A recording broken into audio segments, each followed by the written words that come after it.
Hello hi welcome back. അങ്ങനെ Premalu cinema കണ്ടിരിക്കുകയാണ്. Cinema സംവിധാനം ചെയ്ത് ഗിരീഷ് ഏടിയാണ്. അതായത് തണ്ണീർമത്തൻ ദിനങ്ങൾ, പിന്നെ സൂപ്പർ ഷെറിനെ പോലുള്ള കിടിലൻ സിനിമ സംവിധാനം ചെയ്ത ഡയറക്ടറാണ്. ഗിരീഷ് ഏടിൻ്റെ സ്ഥിരമായിട്ട് വരുന്ന സിനിമ പോലെയല്ലോ, ഒരു എൻറ്റയർലി കുറച്ചും കൂടി ഡിഫറെൻ്റ് ആയ സിനിമയാണ്. പിന്നെ ഈ ഡയറക്ഷനെ കുറിച്ചിട്ട് പറയുകയാണെങ്കിൽ അടിപൊളിയായിട്ടുണ്ട്, നന്നായിട്ട് എടുത്തിട്ടുണ്ട്. പ്രധാന വേഷത്തിൽ എത്തുന്നത് നസ്ലിൻ പിന്നെ മമിത ബൈജു ആണ്. നസ്ലിൻ്റെ ആദ്യത്തെ ലീഡ് റോൾ ആയിരിക്കാം, അല്ലല്ല 18+ ആദ്യമായിട്ടാണ് ചെയ്തത് ലീഡ് റോള്. ഇത് രണ്ടാമത്തെ ലീഡ് റോളാണ്. പിന്നെ മമിത ബൈജുവിൻ്റെ ആദ്യത്താണ് ലീഡ് റോള്. സിനിമ എങ്ങനെയുണ്ടെന്ന് വെച്ചാൽ ഒരു രക്ഷയില്ലാത്ത കിടില പടമാണ്. അതായത് ഒരു റൊമാൻറ്റിക് കോമഡി എൻ്റർടൈനറാണ്. From the beginning till the end നല്ലൊരു ഹ്യൂമറൊക്കെ ഉള്ള ഒരു കിടിലൻ സിനിമയാണ്. പിന്നെ ഗിരീഷ് ഏടിൻ്റെ സംവിധാനം കൂടി അടിപൊളിയായിട്ടുണ്ട്. പിന്നെ പെർഫോമൻസിനെ കുറിച്ച് എല്ലാവരെ കുറിച്ചിട്ട് പറയണമെന്നുണ്ട്. അതായത് ആദ്യമായിട്ട് നസ്ലിൻ അടിപൊളിയായിട്ടുണ്ട്, നാച്ചുറൽ പെർഫോമൻസാണ്, ഒരു രക്ഷയില്ല.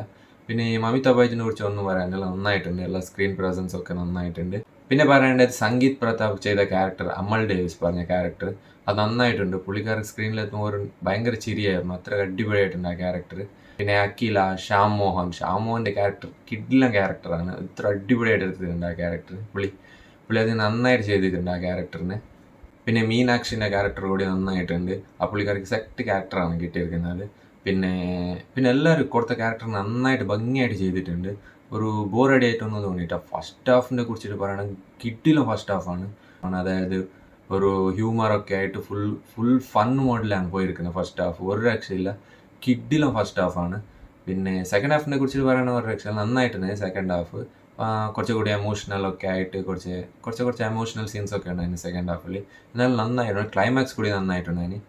ഒരു ക്ലീൻ എൻഡിങ് ആണ്. പിന്നെ മ്യൂസിക്കിനെ കുറിച്ചിട്ട് പറയണമെങ്കിൽ ഒരു രക്ഷയില്ല, വിഷ്ണു വിജയനാണ് മ്യൂസിക്. ബാക്ക്ഗ്രൗണ്ട് സ്കോർ ആയാലും മ്യൂസിക് ആയാലും നന്നായിട്ടുണ്ട്.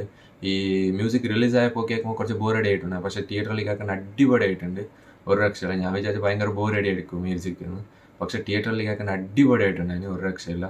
ഈ ഇൻസ്റ്റാഗ്രാമിൽ ട്രെൻഡിങ് ആയ ചില ഡയലോഗ്സ് ഒക്കെ ഉണ്ട്, ആ ഡയലോഗ്സ് ഒക്കെ എടുത്തിട്ട് ചില സ്ഥലത്തൊക്കെ നന്നായിട്ട് പ്ലേസ് ചെയ്തിട്ടുണ്ട്, അതൊരു ഫൺ പരിപാടിയായിരുന്നു. പിന്നെ ഈ സിനിമയിൽ യങ്സ്റ്റേഴ്സിന് റിലേറ്റബിൾ ആയ ഒരുപാട് ഐറ്റംസ് ഉണ്ട്. അതായത് അതിൽ എനിക്കൊരു റിലേറ്റബിൾ ആയ ഐറ്റം ഏതെന്ന് പറഞ്ഞാൽ, അതായത് നമ്മൾ ഈ വാട്സപ്പിൽ മെസ്സേജ് അയക്കുമല്ലോ, എന്നിട്ട് അത് ഡബിൾ ടിക്കായോ ബ്ലൂ ടിക്കായോ ചിലപ്പോൾ വെയിറ്റ് ചെയ്തിട്ടിരിക്കുമല്ലോ, അതെനിക്കൊരു ഭയങ്കര റിലേറ്റബിൾ ആയിരുന്നു.